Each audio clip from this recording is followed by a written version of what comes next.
नमस्कार सुधी एवं गुणीजनों, श्रीमद् वाल्मीकि रामायण की इस मंदाकिनी में मैं कुसुम शर्मा आप सभी का बहुत बहुत स्वागत करती हूँ, हार्दिक अभिनंदन करती हूँ।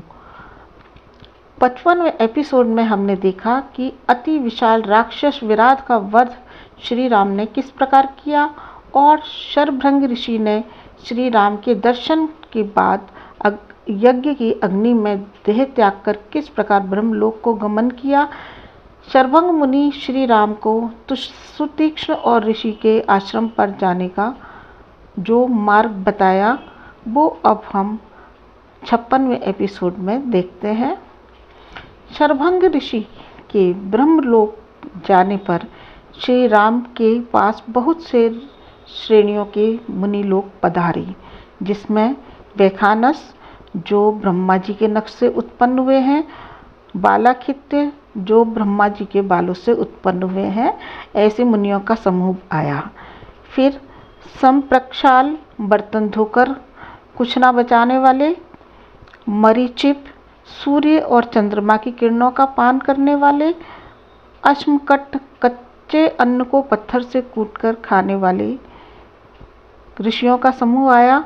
फिर पत्राहार, दंतोखली दांतों को उकल की तरह काम में लेने वाले, उन्मुज्जक अर्थात कंठ तक पानी में तपस्या करने वाले, गात्रशय्या शरीर को ही शैया समझने वाले, अशय्या बिना शैया के जीवन बिताने वाले मुनियों का समूह उनसे मिलने आया। और फिर श्री राम से अनवकाशिक यानी सत्कर्मों से कभी भी अवकाश न लेने वाले ऋषि मुनि आए। फिर सलिल का आहार करने वाले यानी केवल जल पर जीवित रहने वाले, वायु का भक्षण करने वाले ऐसे मुनियों का समूह भी उनसे मिलने आया। आकाश निलय यानी जो खुले आकाश में रहने वाले थे, स्थालिंडशायी वेदी पर ही सोने वाले थे, ऊर्ध्ववासी ऊंचे शिखरों पर रहने वाले, मन और इंद्रियों को वश में रखने वाले, आर्द्रपट वासा भीगे कपड़ों में रहने वाले ऐसे मुनियों का समूह उनसे मिलने आया। और जप करने वाले, तपोनिष्ठ, पंचाग्नि का सेवन करने वाले, निरंतर परमात्मा में निष्ठ रहने वाले मुनियों का समूह उनसे आया। सभी ने दर्शन किए और परस्पर वे कृतार्थ हुए। समस्त मुनियों के समुदाय ने श्री राम को धर्म का कर्तव्य बताते हुए, क्षत्रिय धर्म का कर्तव्य बताते हुए प्रार्थना की। परात्वत्तो गतिर्वीर पृथिव्यां न उपपद्यते परिपालन सर्वान् राक्षसेभ्यो नृपात्मजे, कि हे वीर राजकुमार राम, इस भूमंडल पर हमें आपसे बड़ा कोई दूसरा सहारा नहीं दिखता। आप हमें इन राक्षसों से मुक्त कराइए, इनसे हमें बचाइए। इस पर धर्मात्मा श्री राम ने कहा, मुनिवरों, आप मुझसे इस प्रकार दीन स्वर में प्रार्थना ना करें, क्योंकि मेरा तो कर्तव्य ही आपकी आज्ञा का पालन करना है। आपके उन कष्टों को जो राक्षसों द्वारा तुम्हें निरंतर दिए जा रहे हैं, उन्हें दूर करने के लिए ही मैं पिता के आदेश से उसका पालन करते हुए यहाँ पर आया हूँ। आप सभी भाई लक्ष्मण सहित आप मेरे पराक्रम को भी देख लीजिए। मित्रों, साथियों, श्री राम ने उनको आश्वासन दिया और फिर महाभागा सीता और लक्ष्मण जी के साथ सुतीक्ष्ण मुनि के आश्रम की ओर प्रस्थान किया। आश्रम में पहुंचने पर उन्होंने पद्मासन लगाए हुए ध्यान मग्न मुनि सुतीक्ष्ण को देखा और तो उनके निकट जाकर विधिवत प्रकार से इस प्रकार कहा, रामो अस्मि भगवन् भवन्तं दृष्टुम आगतः तावन् माम अभिवद धर्मज्ञ महर्षे सत्य विक्रमे। सत्य पराक्रमी धर्मज्ञ महर्षे भगवान, मैं राम हूँ और आपके दर्शन के लिए यहाँ आया हूँ, अतः आप मुझसे बातें कीजिए। तब सुतीक्ष्ण मुनि ने नेत्र खोलकर उनका दर्शन किया, दोनों भुजाओं से उन्हें आलिंगन किया और इस प्रकार कहा, प्रतीक्षा मानस्त्वामेव नारो हे अहम महायशे देवी लोकमितो वीरे देहम त्यक्त्वा महीतले।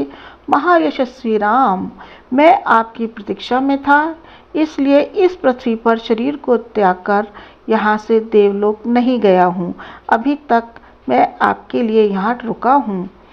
मित्रों, तब शरभंग ऋषि के समान ही सुतीक्ष्ण ऋषि ने भी अपने समस्त शुभ कर्मों के फल श्री राम को समर्पित कर दिए। श्री राम ने जब अपना निवास बनाने के विषय में पूछा तो मुनि ने अपने ही आश्रम पर निवास करने की उन्हें राय दी, परंतु श्री राम ने कहा कि हम क्षत्रिय जनित कार्यों के कारण यहाँ नहीं रह सकते, क्योंकि यहाँ रहने से वनवासियों को अत्यधिक परेशानी का सामना करना पड़ेगा। इस पर अगले प्रातःकाल श्री राम लक्ष्मण ने सुतीक्ष्ण मुनि से विदा ली और अन्य मुनियों के साथ दंडक वन में निवास करने का मानस बनाकर आगे चल दिए। तब मार्ग में महाभागा सीता ने अपने पति श्री राम से अत्यंत स्नेह भरी वाणी में इस प्रकार कहा, हे रघुनंदन, वैसे तो आप जितेंद्रिय हैं। वन में आपने दंडक वन में निवास करने वाले ऋषियों की रक्षा के लिए राक्षसों के वध की प्रतिज्ञा की है, परंतु एतन्निमित्तं च वनं दंडिका इति विश्रुतं प्रस्थितस्त्वं सह भ्रात्रा धृतवान शरासन। इसलिए आप भाई के साथ धनुष बाण धारण करके महान दंडक वन की ओर चल दिए हैं। आपको इस घोर कर्म में तैयार हुआ देखकर मेरा चित्त अत्यंत ही व्याकुल हो रहा है। इस प्रकार सीता ने श्री राम से आगे कहा कि हे स्वामी, मुझे ये बिल्कुल अच्छा नहीं लग रहा है। संभव है आप लोगों के हाथ में धनुष बाण लेकर चलते हुए आपके मन में राक्षसों के प्रति बाण चलाने में प्रवृत्ति हो जाए। क्षत्रियाणाम इहि धनुर्हुताशस्य इंधानानि च समीपते स्थितं तेजो बलम उश्रियते वृषम। जैसे आग के समीप कोई ईंधन आ जाए तो अग्नि और भी अधिक बढ़ जाती है, भभक जाती है। उसी प्रकार यदि क्षत्रियों के पास धनुष और अस्त्र शस्त्र हो तो उनका पराक्रम हो जाता है, और जैसे अग्नि का संयोग ईंधन को जला देता है, उसी प्रकार शस्त्र का संयोग शस्त्र को धारण करने वाले के मन में विकार उत्पन्न करता रहता है और उसको संधान करने के लिए प्रवृत्त करता है। क्षत्रियाणां तु वीराणां वनेषु नियतात्मनां धनुषां कार्यं एतावत् आर्तानां अभिरक्षणम्। और मित्रों, साथियों, सीता और आगे किस तरह से समझाती हैं श्री राम को। वन में आत्मसंयमी क्षत्रियों को धनुष आदि सिर्फ इसीलिए रखना चाहिए कि वे संकट में पड़े हुए प्राणियों की रक्षा कर सकें। आपको अयोध्या लौटकर ही शास्त्र धर्म का अनुष्ठान करना चाहिए। यहाँ पर आप मुनियों के समान ही आचरण करें।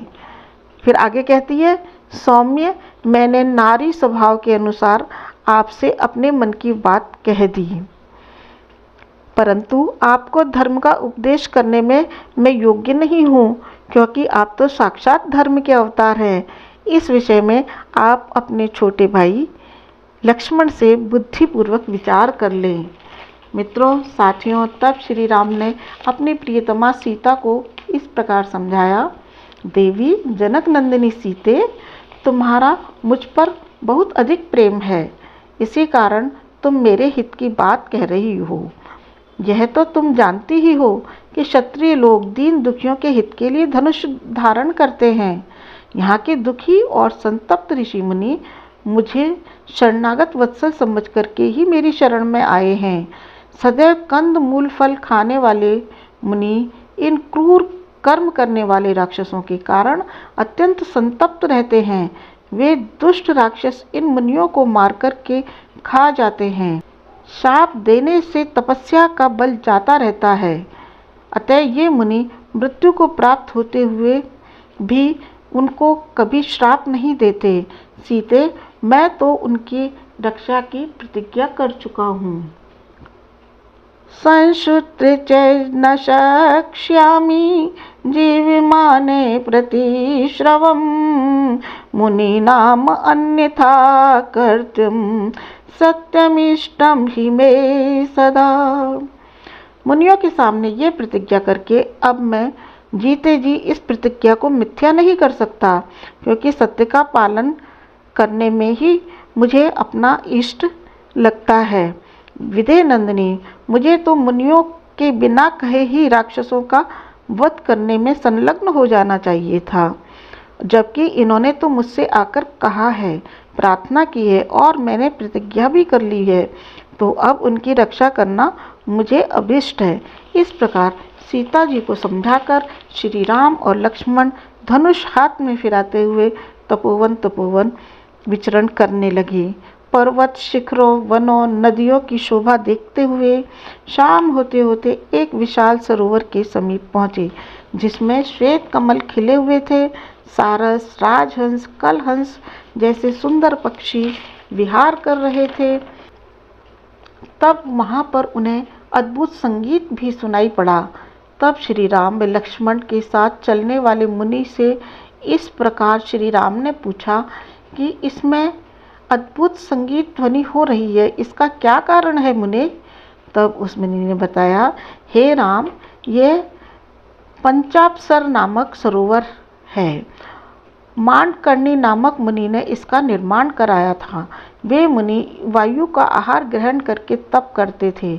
इससे देवता चिंतित हो गए और उन्होंने विघ्न डालने के लिए 5 अप्सराओं को नियुक्त किया। उन अप्सराओं ने मुनि की तपस्या भंग कर दी और अब वे ऋषि की पत्नी बनकर इस सरोवर के अंदर बने हुए घर में रहती हैं। उनके आभूषणों और वाद्यों की झनकार से ही यहाँ पर ये अद्भुत संगीत का स्वर सुनाई दे रहा है। इसके बाद श्री राम बारी बारी से कई मुनियों के आश्रम पर गए। कहीं 10 वर्ष, कहीं 8 महीने, कहीं 4 महीने, कहीं 7, तो कहीं 11 महीने इस तक रुकते रहे और इस प्रकार 10 वर्ष तक का समय व्यतीत हो गया। फिर घूम फिर कर वे सुतीक्ष्ण मुनि के आश्रम पर लौट आए। तब श्री राम ने सुतीक्ष्ण मुनि से इस प्रकार कहा कि मुने, जब मैं आश्रमों में विचरण कर रहा था तब मैंने सुना था कि अगस्त मुनि का आश्रम यहीं कहीं आसपास है। तब सुतीक्ष्ण मुनि ने अगस्त मुनि के आश्रम का पता बताया। तब श्री राम, लक्ष्मण, सीता जी के साथ अगस्त ऋषि के आश्रम पर पहुँचे। उन्होंने आश्रम में प्रवेश किया तो वहाँ पर पहले अगस्त मुनि के शिष्य मिले और उन्हें अपना परिचय दिया। तब इस प्रकार से कहा कि जाइए, मुनि को इस प्रकार हमारा परिचय दीजिए। महाराज दशरथ के पुत्र राम और उनके छोटे भाई लक्ष्मण अपनी पत्नी सीता के साथ आश्रम में पधारे हैं और वे आपका दर्शन करने के लिए उत्कंठित हैं। जब उस मुनि शिष्य ने यह समाचार अगस्त मुनि को सुनाया तो अगस्त मुनि ने सहर्ष ही अनुमति दी और कहा, मनसा कांक्षितं हि यस्य मयाप्य आगमनं प्रति गम्यतां सत्क्रतो रामे सभार्यः स लक्ष्मणै। अहो परम भाग्य, श्री राम आ रहे हैं, निश्चय ही अब मेरा मनोरथ सफल होगा। कब से मेरी यही आकांक्षा थी। जाओ, उनको सत्कार पूर्वक मेरे समीप लेकर आ जाओ। तब वह शिष्य लक्ष्मण जी के पास आया और उसने पूछा कि आप में से श्री राम कौन हैं? शीघ्र महर्षि के दर्शन के लिए आए। तब लक्ष्मण ने उस शिष्य को श्री राम और सीता के दर्शन कराए। फिर श्री राम को यथोचित सत्कार करके वह शिष्य अंदर कुटी में ले गया, जहाँ पर जाते हुए श्री राम ने ऋषि के आश्रम में ब्रह्मा जी और अग्निदेव का स्थान देखा। समस्त देवताओं के पृथक पृथक स्थान भी देखे। उसी समय अनेक शिष्यों से घिरे हुए अत्यंत तेजस्वी अगस्त मुनि बाहर आए। तब श्री राम ने सामने से आते हुए मुनि के चरणों को आगे पढ़कर झुककर पकड़ लिया। योग योग के मन में रमण करने वाले श्री राम ने अपने भाई लक्ष्मण और पत्नी सीता के साथ महामुनि के चरणों में प्रणाम किया।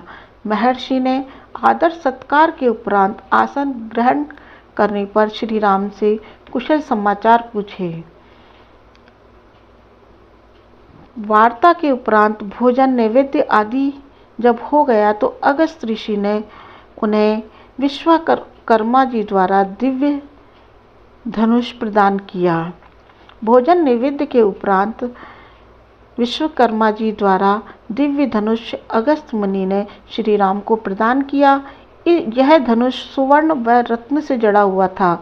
उसके उपरांत इंद्र का अक्षय तुणीर भी उन्हें प्रदान किया, जिसमें कभी बाण खाली नहीं होते थे।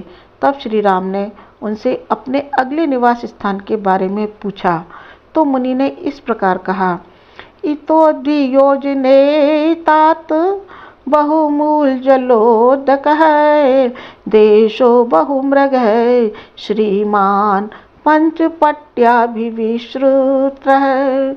तात यहाँ से 2 योजन की दूरी पर पंचवटी नामक सुंदर स्थान है, जहाँ बहुत से मृग रहते हैं तथा फल मूल और जल की अधिक सुविधा है। वहाँ जाकर आप अपना आश्रम बनाकर सुखपूर्वक निवास करिए।